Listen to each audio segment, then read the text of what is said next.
Hey guys, welcome back to my channel. Today I'm doing another video with my friend. Best friend. It's my girl. Breeny. Ryder.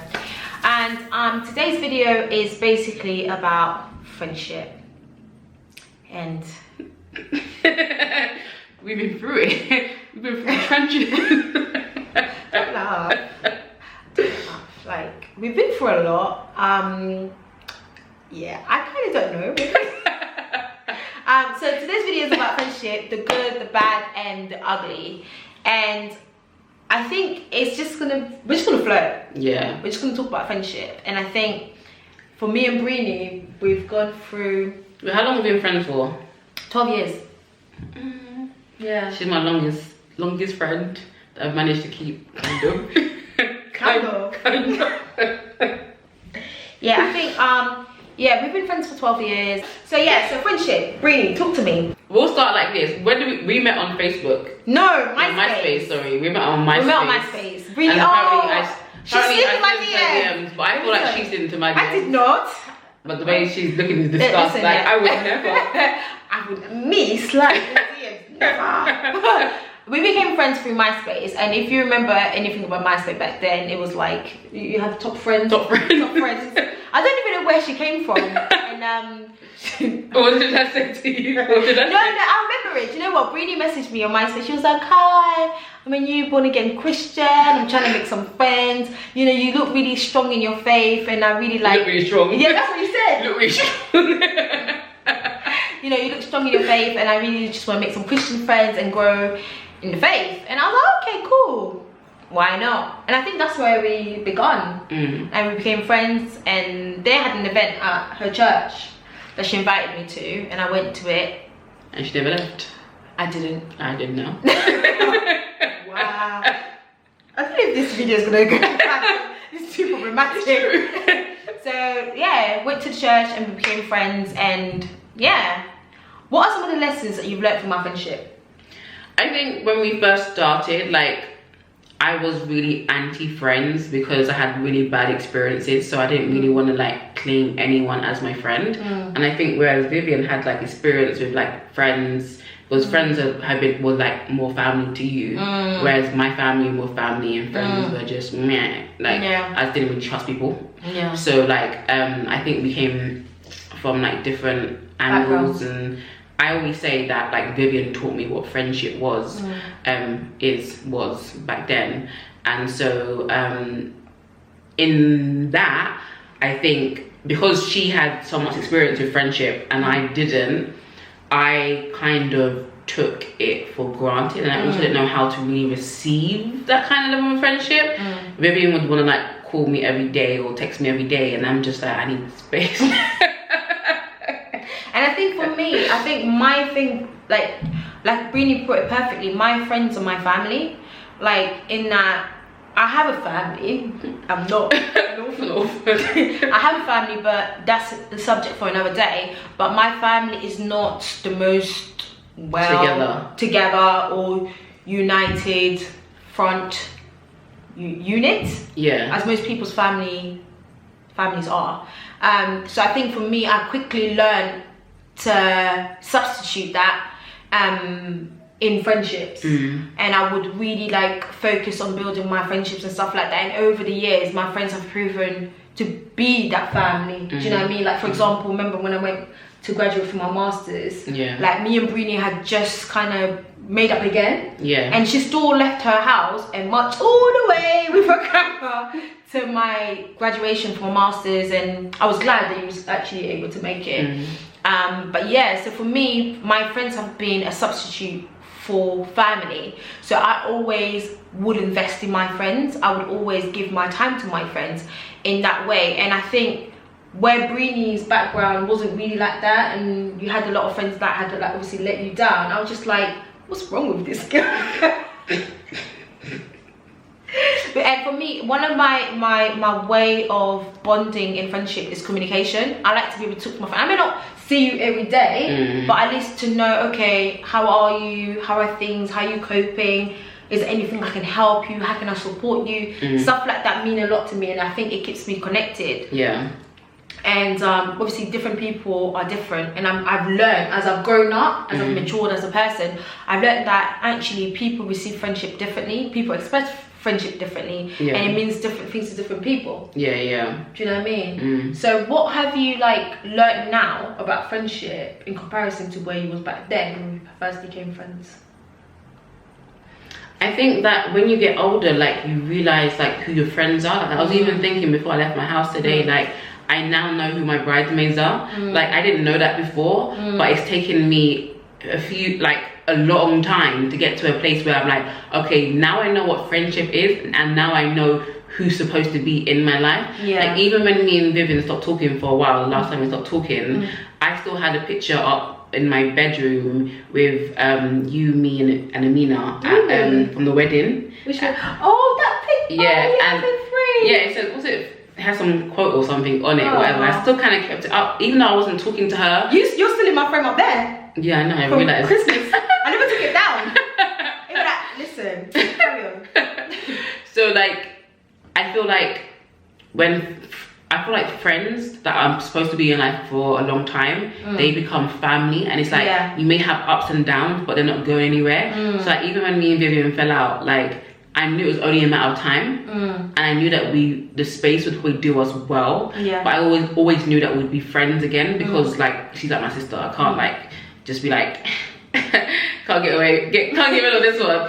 So like, even though like things happen, you still know that this person is a connection that you can't just, that no beef, nothing stupid is going to be able to like break it. So I think like I think it's important as well to establish. Do you remember TJ Jakes did this message time ago? Basically knowing who are your roots, and knowing who are just the leaves, and that are going to weather with time and be blown away. And it's very, very important to identify that. The earlier you can identify that, the earlier you can start redirecting your energy and investing in the right place. And I think when you don't invest in the right people, you don't invest in people that are meant to be in your life for a long period, you find that you give the best of you to the worst people, and the worst of you to the best people. Exactly. And you're loving the people you're meant to love to the best of your ability with leftovers. And I think one thing as well that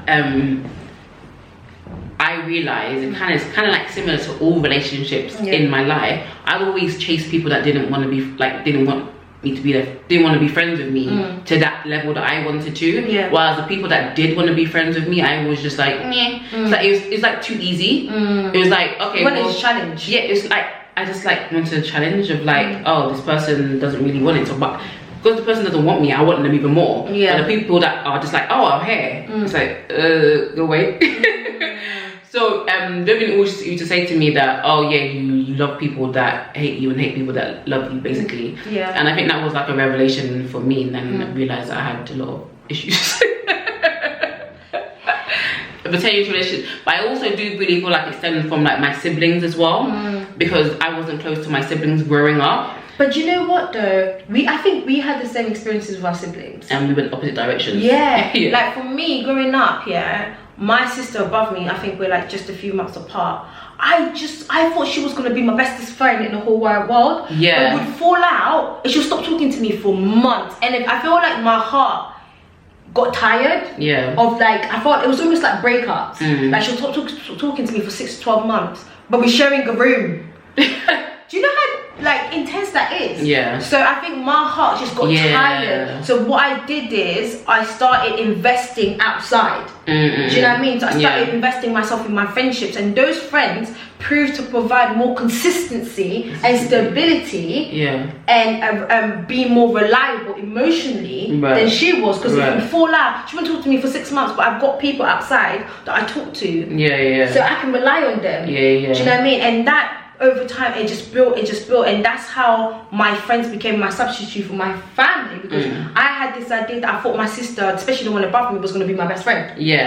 I think I had that when I was growing up as well, but when I realized that it wasn't the case, that when my mom wanted to dress us the same, and she'd always be like, or when I wanted to go out of her, she'd be like, no, stay here. Like when I realized there was a lot of like rejection there. I got rejection. I think the first person to reject me was my older sister. Not my older sister, the one just above me. I feel like she was the first person to reject me. I don't even think she knew she was doing it. Yes. I don't think she understood it because she had her friends. And I wanted to be like, I did everything she did. In school, I would get in trouble for the stuff she did, but she wouldn't get in trouble. I didn't understand that. You don't understand that. We would do the same thing. We'd run up the stairs, I'll get caught. But she wouldn't. I used to think I was cursed. So I really, and I think for me, I felt my first rejection and I think my first heartbreak from my sister because I really wanted her to be my friend. But where it didn't happen, I thought, okay, I think that goes back to that thing you said about me being rational. I thought, okay, well, I can't get it here, so where can I actually get it? Okay, let me start building something long term. And I think for me, I'm always a long term person. And if I'm gonna be your friend, I'm gonna be your friend. You will feel my presence. Whereas like a few years ago, were more like, oh, new friends. Like it wouldn't be long term. It would just be like, oh, just like, oh, it's cool for now. But the thing is, I'm naturally a friendly person, so I can be friends with anybody. But to have a deep connection, I didn't have deep connection, which is easier for me because like when it's not deep, it doesn't matter. And like relationships are disposable when it's like you enjoy your summer together and then winter, like, okay, see, that view you have is not the one I had. Well, clearly. Yeah, that's why you're still here. That's what I was literally like expressing like the differences. Like I didn't realize I wasn't thinking about having long-term friends. I didn't feel like I needed friends. Like I feel like I don't need nobody. But I felt like I didn't need anybody. But like I think now she needs bridesmaids. No, that's what's up. I mean, I could definitely walk down the aisle by myself, but it's fine. But it's not even about that. It's like friendships. Friendship brings so much like joy to your life. And I think even when I was single, I just wanted a man. I didn't want to be for a friend. I didn't need friends. I just wanted a man. Like, just give me a man. Like that's all I want. So the only person attention that I want is from daddy issues. Deep daddy issues. And I think maybe that's why we really differ. Do you know what I mean? Because for me, I was just like, because I'm like, my daddy loves me. My daddy's my babe. Like, so I'm just like, I want friends now. So I think I could be happy single as long as I have a good quality group of friends that I connect with. And I think for me, connection, that authentic, being able to be holistically be who I am. Honestly, because I know that my friends aren't going to cheat on me at the end of the day. But I feel like you also put in, like, you invested into your friendships, whereby, because some friends do be cheating on you. Like, some friends aren't loyal, and some people have really bad experiences with friends. And so I feel like you've invested in your friends, which is why you have a good group. And one thing, when I was friends with Vivian had so many friends that I was thinking, how can I be your best friend when you have other friends? And I never understood, like, you can have multiple friends. I always felt like, well, why do you have your BFFs, besties for life, your squaddies? I always felt like, why do you need me if you have I think that was a challenge for you though. I think that was a challenge because I think you had this idea that you thought there could only be one. Do you know there's that picture of the baby pushing the other? There could only be one. If it's not me, it's not them. And I think that was a challenge. I think something that was spoken. I was like, but you can actually like have different friends, different things, and different connections to different people. But obviously I didn't. You learn that. You're gonna learn. You're gonna learn, You're gonna learn. But I feel like even now, like when you're like super busy and like this week especially, like I've definitely like made time for friends. So like obviously seeing today, tomorrow seeing someone else, and the next day seeing someone else. That never happens with me. I never hang out with my friends, and it's really bad. But I feel like I'm actually making a conscious effort to actually like show love, show up, and kind of like be there, because you have your boyfriend or whatever, but like you still need your friends, and like it's just fun. Like I like being around my friends because it's just fun. Like it's just like lighthearted, and everybody needs friends. And I feel like a lot of people, when I made my video on friendship, a lot of people were like, how do you make friends? I don't have any friends. Like, and a lot of people have that where they're like, they don't have friends. Like, what's your advice for like people that want to make friends? I think it's okay, it's gonna sound weird, but I think it's character again. And the reason why I say that is because you have to choose what is it about a person that you want to affiliate with in that level. And I think for me, I know it's weird, but I always look at my friends and be like, okay, what is it that I like about you? Why do I want to be in your proximity? Do you know what I mean? If I can't answer that, then why am I here? There has to be a true intention for me. And for me, friendship, where I take it so seriously, it's not, I just don't make friends off the bat. I am a friendly person. I will laugh with you. What? Right, slap. I am a friendly person, but for me, until I claim you. See, this is where I differ. My thing is, until I claim you as a friend. Your brain's gone everywhere. Oh, sorry. Until I claim you as a friend, you can claim me all you want. Yes, I'm the same. Like, I think for me, once I say we're friends, that's it. We're friends. You're gonna feel it, you're gonna know it, you're gonna experience it. Yeah, she's very selective. Let's talk about our friendship meltdowns. We've had so many meltdowns. Actually, we've had two major meltdowns. Which one do you want to talk about? The first one. Oh God. Maybe you can remember it. Because I can't recall. Breeny has the memory of a goldfish. Literally. I don't know if I wanna. How much detail do you want? I'm trying to go back there myself. We broke up. Breeny broke up with me.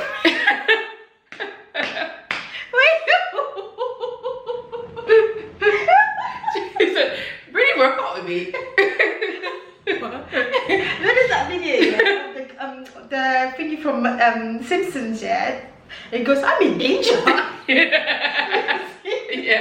I'm in danger. I'm getting so hot. We broke up. And we broke up for a variety of reasons. We literally broke up. This girl, yeah. Okay. We broke up. We broke up. And Breeny wrote me a love letter. I still have it. Oh, do you? Yeah, I've got it in my drawer. I should bring it out. Listen. Did you post it to my house? Huh? Did you post it to my house? Yeah. Oh yeah, you did. I did. Breeny brought me a love letter. She sent it to my house. It was like, was it 2 pages? 2 pages. I'm sending you a 4-page letter. She sent me a letter to my house. I opened it. I was like this. No, she was happy. Anyway. Okay, right. So we broke up. We broke up because nah, we're not gonna go into this. We broke up. Basically, I was at a stage in my life where I wanted what she had. A man. Let's just be real, because I've actually spoken about it on my channel. I'm nervous. Bringing back negative memories, but I feel like it's okay. Basically, I had a boyfriend, and Breeny also wanted a man. That's why we broke up, and it was let me explain. Because I don't want to go into the tea. I was like putting my underwear on the TV. It's not yours, it's mine. It's our underwear because I share a part. You're wearing one leg, I've got the other. Go on. I can't even relate to the feelings of that time, so I can only just replay what I was thinking at the time. So I was jealous that she had just got out of a relationship and was now in a new relationship while I've been waiting 800 years for somebody.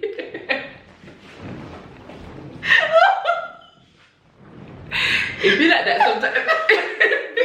Breeny was mad. No, do you know what? I remember the conversations, yeah, and she used to be like, he's gonna come and take you away from me. I was like, what? He's my man. You're my friend. How is this work? And I think, yeah, that was why we broke up. But yeah, I was like, I couldn't be friends with her because like I could not function. She was like, I was in danger. She's having a meltdown. I was like, so every time she would like talk to me, every time she would talk to me about him, I would just go silent. You know what I'm saying? I was like, I have nothing nice to say. I'm in danger. I'm so hot. I can't breathe. We should have got glasses of water. I didn't. No, this came happening too quick. My head's spinning. I was like, and then, do you know how she told me? Yeah, she called me. We had a FaceTime conversation, She told me on FaceTime. And I think for me, I was like, I love you. She was like, how can you love both of us? I mean, what? That's what I said. You never know. She basically really called me on FaceTime and she wanted to talk to me, and then she came out with this thing. She was saying, this is how I've been feeling and stuff like that. And for me, remember I used to have a savior's complex. I had a major savior's complex. If my friend had a problem, I would plant myself in that problem. Yeah, she would try and fix it. I would want to fix it. All her problems, I wanted to fix it. Like, I think I just, and it used to be like, you can't save me. I'm like, I can't. And I think that was my issue. I had a major savior's complex, and I wanted to save my friends, and I wanted to save them. And I think she was making it worse as well, because then I started feeling like, if I stay, my reason for breaking up the friendship was like, if I stay around you, I'm gonna hurt you more than if I go away. But at the time, she still couldn't see that. She was just like, and I think also I couldn't process the emotion. Yeah. And I think, because even when I told her, she was just like, oh, okay. I'm just like, there's nothing you can do about this, by the way. Like, you can't help me. You can't help me at all. So it's like, she didn't take it. Do you know what? Yeah, the thing is, like, she didn't take it badly because, like, I don't know. My friend said to me that they were jealous of me because I had something that they wanted. I don't know if I'd still be able to be friends with them. So when she was like still like okay with it, I was just like, okay, so where do we go from here? Because these feelings are still not going away. I still feel how I feel. I think for me, I was like, okay, I understand, but I didn't comprehend. Yeah, I didn't feel the emotion that you was feeling. You didn't comprehend the magnitude of the emotion and the impact. And I think the more we stayed close, the more that's when it became kind of toxic.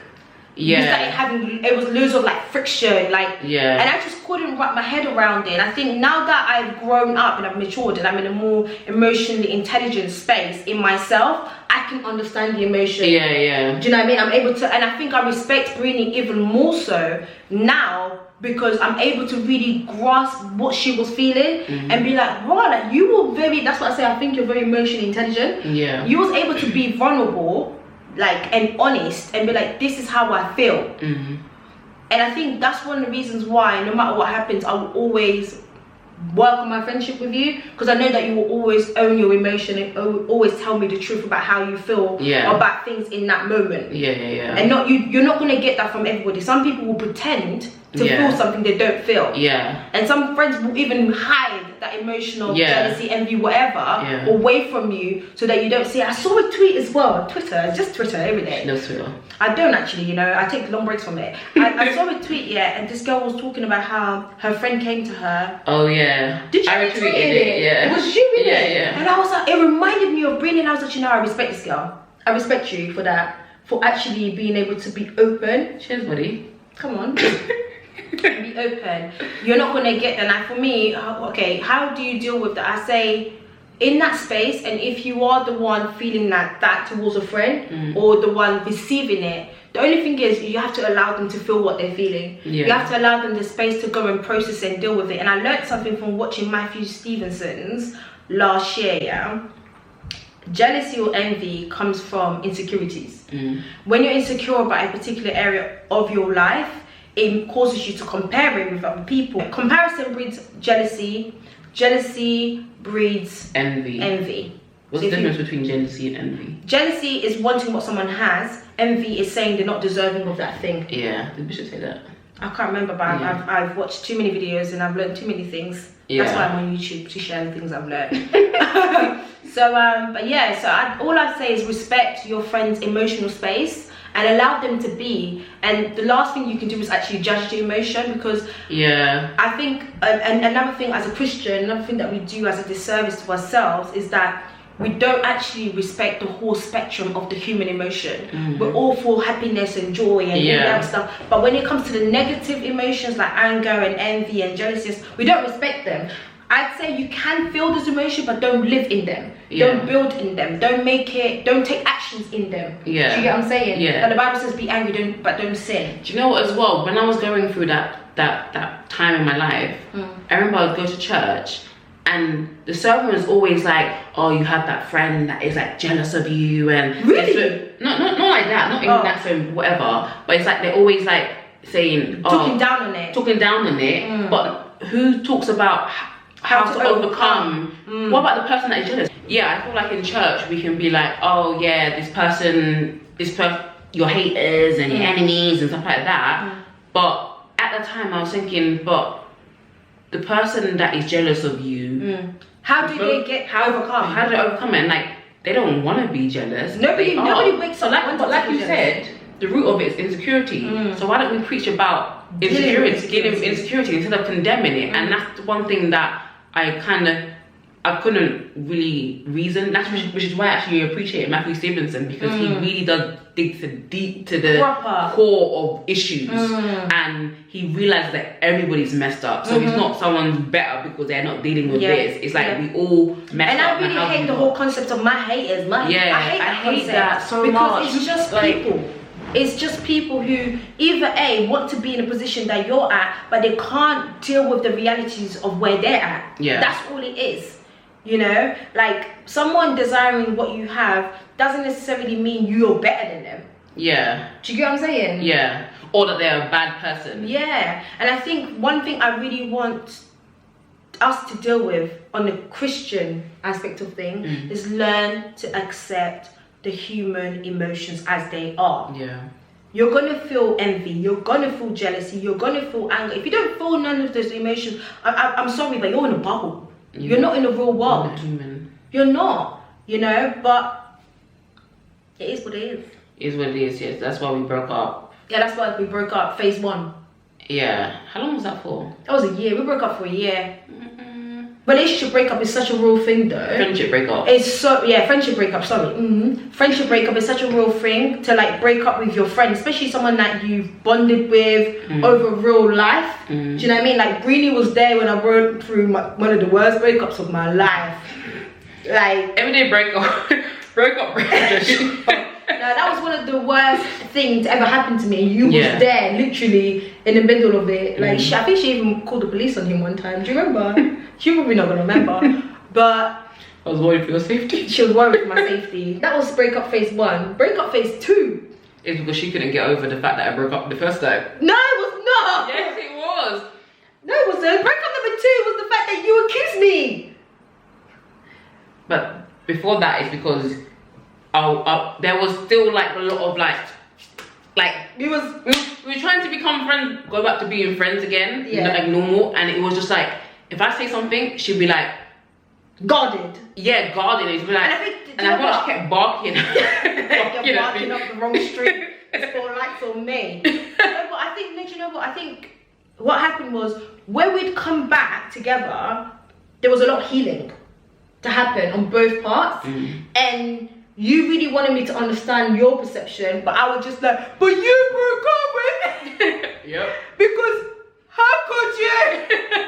And I think that's where I was like, but how could you leave your friend? Because I'm all about loyalty. Do you know what I mean? I was like, how could you leave your friend just because they have a man? I couldn't wrap my head around it. Look, it's not my fault. And, do you know what I mean? And for me, I could not wait for her to get a babe. Wow. No, because not in a bad way, because I was just like, finally, and I wanted her to get a babe because so she can wake up and be like, listen, it's not the roses that I thought it was. It is. Joking. But so we broke up number 2. But I think that happened over your birthday though. But I was tired of her being defensive, and so I was just like, this is very, very difficult. I think that was a mutual breakup. We just stopped talking. We just stopped talking. I was just like, bye. Nobody was trying to like. Nobody was humbling themselves. Nobody was trying to make peace. But I was just like, I'm dying there. I was just like, I think I was just caught up in the moment. I was just like, how could you accuse me? How could ya? How dare ya? And I think being in that space, I think it's important in friendships to also know when to be humble and swallow your pride. The same way you'd sacrifice for your romantic partner and be like, I'm gonna humble myself and call babe. Also humble yourself and call your friend. You know, because your friend is not gonna wake up and leave you after 10 years of marriage when you've got 10 children. They might actually, I mean, like literally loyalty is like everything. Loyalty, like choose your friends, love your friends, ride for your friends, invest in your friends. Invest in your friends.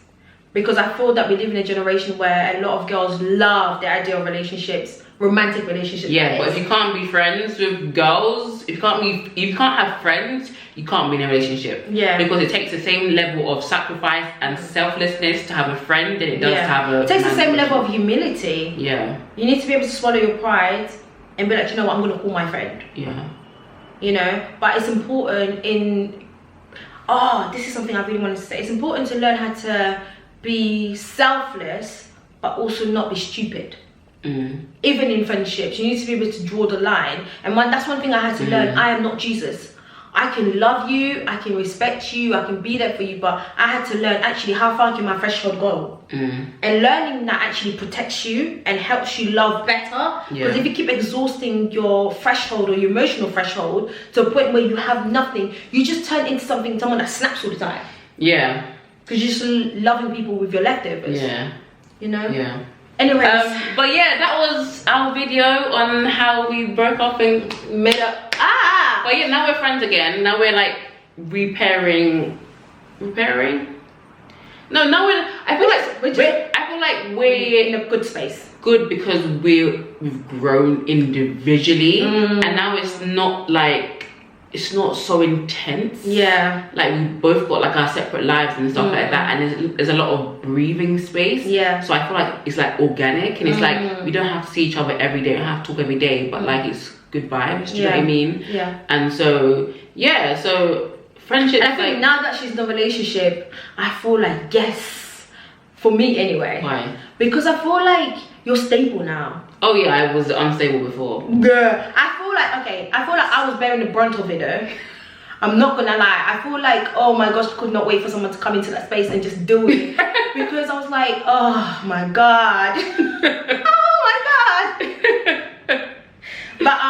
But yeah, I feel like Breeny being in a relationship now, she gets me a bit more as well, I feel. Like when we exchange conversations about the experiences we're having, I always feel like we're having simultaneous experiences. Just say similar. Similar. Don't use big words. Shut up, bro. Gangster, what are you talking about? Gangster use big words. Okay, I feel like we're having similar experiences, so therefore we're able to speak the same language. Yeah. I guess I understand it in a practical sense. Yeah. And I feel like too many times I tried to pull her into a space to be like, babes, please wake up. like the conversation that you reminded me at your event of that time me, you and your sister were talking. Oh yeah. Like I remember that conversation because she was just like, but I just want to babe. Me and her sister was just like, go. Wait till you get there. Yeah, I felt like I needed a man to be happy, like, but they were like in relationships, and it's like, we're just looking at her like, yeah. After you have a man, and so. What else? What else? You're gonna come back crawling. Like it's not the be all and end all. So like, cultivate your relationships, and like your friendships, and if you need to apologize, like humble yourself. I feel like we all know there's people that we stop talking to, but we know that we need to, that they're supposed to be part of our lives. Part of the story. You can't just let them go. But there's other people that you break up with. It's like there's something I don't even think about anymore. Like, oh, that was cool, but like, yeah. But there's other friends who are like ride or die. Check out my video on friendships as well. I'm just plugging myself in. I got a video for everything. She's your encyclopedia for life. She really is. So, I'll plug Breeny's videos about friendships and stuff like that. But yeah, decide what you like or what characters you appreciate in people. What do you appreciate in me? I think you're sweet. Really? Yeah, you are. You're very sweet. You're like, oh babe. And Breeny is very like, she wants to hold my hands. She wants to hold me. Physical touch. You're too physical. Sometimes I'm like, no. Yeah, she is. No, I think what I like about Breeny, I think because you're kind, I think you're caring, I think you're honest, I think you wear your heart on your sleeve. Like I don't have to guess where your heart is. Okay, yeah. And I think because where you've been so open with me about stuff, I know that I can trust you. Right. Although you can be a bit left and right. She can be so left sometimes, but I think that's what I appreciate about you the most. What do you appreciate about me?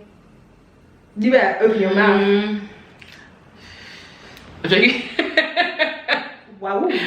Before the camera battery dies, I appreciate the fact that you are a good friend, oh, thanks. a good person, loyal, and like you do anything. I remember when I was like crying on the phone about university, this girl started crying with me. I'm like, what's wrong with this? What's wrong with you? When I was telling you that I had imposter syndrome at university, and I was crying, I was like, I can't do this university thing. And then like she was crying with me. She's come to like my family funerals, like just people that you don't have to beg to do something. Like she'll just be there to help. But my business partner at my event asked if you were my assistant. I was like, well, that's my friend. But it's like, because she'll do things that I don't need to beg her, or I don't have to feel like, okay, if I ask to do something, she's gonna want something back for me. Like I feel like you're really like selfless, and you just do things, even though you just do things like a robot, like I'm like, okay, calm down, like, we can be normal, we can talk as well as we work. But like, yeah, like just like she'll just, yeah, she's ride or die. We ride. We ride. And we die. I'm not dying today. We die. But anyways. Wow, why can't I get my rhythm mic today? Because you're off Sing the Rihanna song. And we ride. Oh. Even worse. Even worse. Anyways, guys, thank you so much for watching my video. And stay tuned for the other videos I've got coming up. And it's been great. Make sure you, what's the thing? Comment, like, and subscribe. I'm working on that. Really keep telling me I need to say that. Make sure you comment, like, and subscribe, and yeah, let me know what else you want to see next. Bye guys. Bye bye.